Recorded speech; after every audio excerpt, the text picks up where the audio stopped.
E é isso. Também sou sacerdote da Igreja Gnóstica, vinculada à FRA. Eu acho que o papo de hoje é muito legal, né? Que a gente, quando pensa em rosacrucianismo, né? Rosa Cruz, Igreja Gnóstica, e já imagina um universo esotérico muito diferente daquilo que a gente está acostumado, apesar dos símbolos comuns, né? Que é o símbolo do cristianismo, né?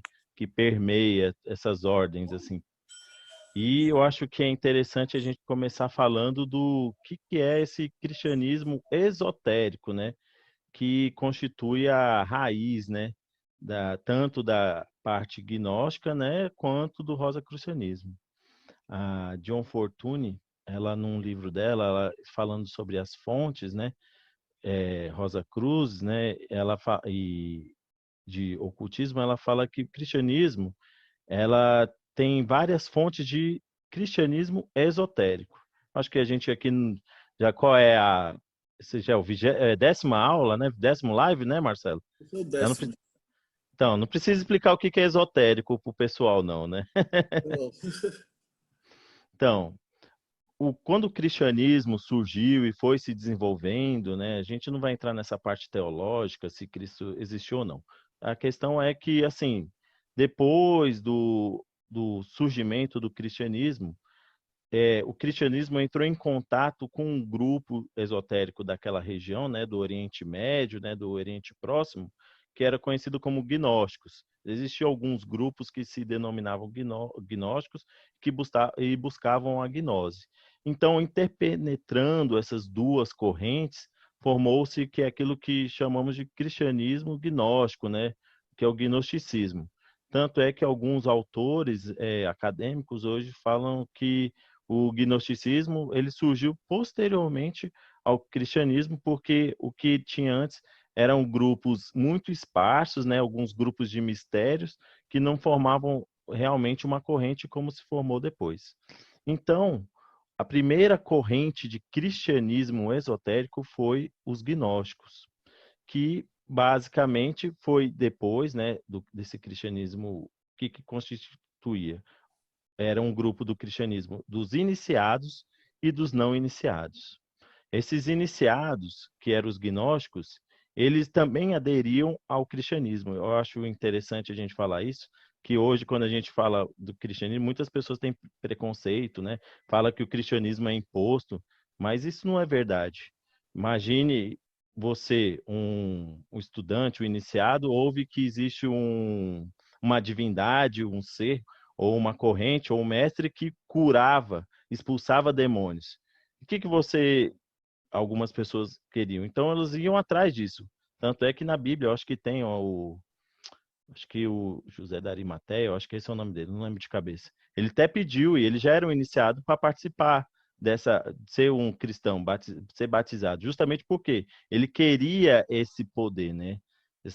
Poder curar, que querendo ou não, é algo assim, algo bom, né? Algo inédito. Nossa, o cara aquele grupo de pessoas que se denominam cristãos, né, naquela época, tem um poder de cura, poder de expulsar demônios. Então, aos poucos, né, esses iniciados foram se tornando também cristãos. E aí foram começando a surgir as escolas gnósticas, de mistérios cristãos, estabelecidos por outras escolas de mistérios que tinham na época. Eu vou passando mais rápido, porque vou falando de toda essa tradição cristã esotérica até chegar nos Rosa Cruz. E aí Esses come... primeiros gnósticos que você fala, eles são de que ano?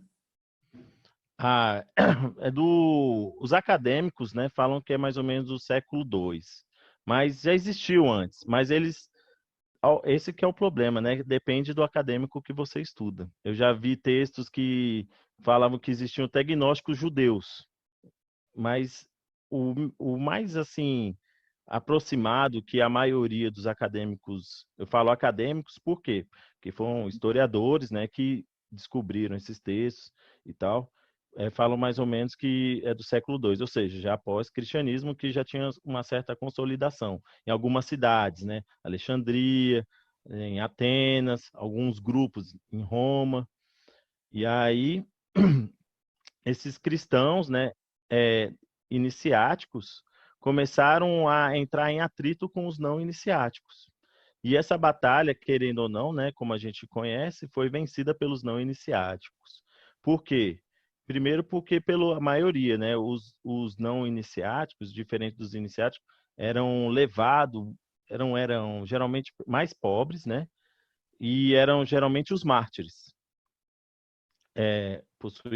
Eu li aqui, e aí ligado com os mártires. E esses cristãos não ortodoxos acabaram se é, pre- é, dominando toda a igreja. Porque os cristãos gnósticos, eles iam na igreja cristã daquela época. A gente tem que entender que o cristianismo naquela época não é o catolicismo, uma igreja universal que domina tudo. Cada cidade tinha sua igreja e cada igreja tinha seu culto, que era diferente da outra igreja. E aí você, um cristão gnóstico, ia naquela igreja assistir o culto. Se você tivesse o grau, você podia até receber a Eucaristia. A gente tem que entender que a Eucaristia naquela época não é como hoje, não era dado a todos, era um grau que você recebia. O verdadeiro, tanto é que alguns, aí já entra na parte mais esotérica, falam que o verdadeiro mistério que o Cristo passou, um deles, era justamente o mistério da Eucaristia. Que a Eucaristia não era dado a todos, era somente aqueles que já tinham um grau de que era chamado de perfeitos, né? Só que aí com o tempo os não iniciáticos, eles começaram a dominar toda a igreja e após Constantino, né, que o pessoal também fala que foi a segunda crucificação do Cristo, né, foi quando o sistema sacramental foi introduzido de vez e mudou todo o aspecto, porque foi tirado do seio da igreja dos gnósticos. Então, foi perdido a primeira corrente de cristianismo esotérico.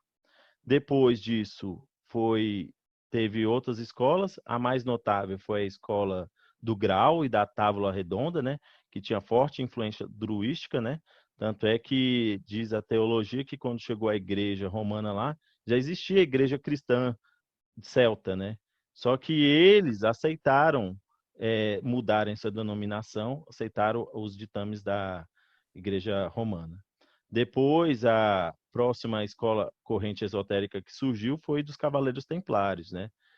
Que justamente entrando em contato, né, com através das cruzadas, entrou em contato com o esoterismo islâmico, né, esse conhecimento que eles tinham, e foi produzida essa nova corrente.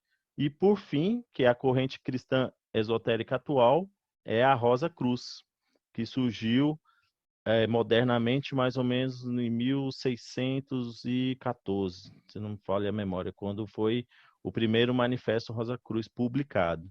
Ou seja, já foi numa época pós a Revolução Protestante, já tinha a imprensa, né, assim, incipiente, mas já tinha alguma coisa, e aí começou. Então, o que eu quero dizer é que dá para fazer uma ligação desde o cristianismo gnóstico até o rosacrucianismo, como correntes cristãs esotéricas.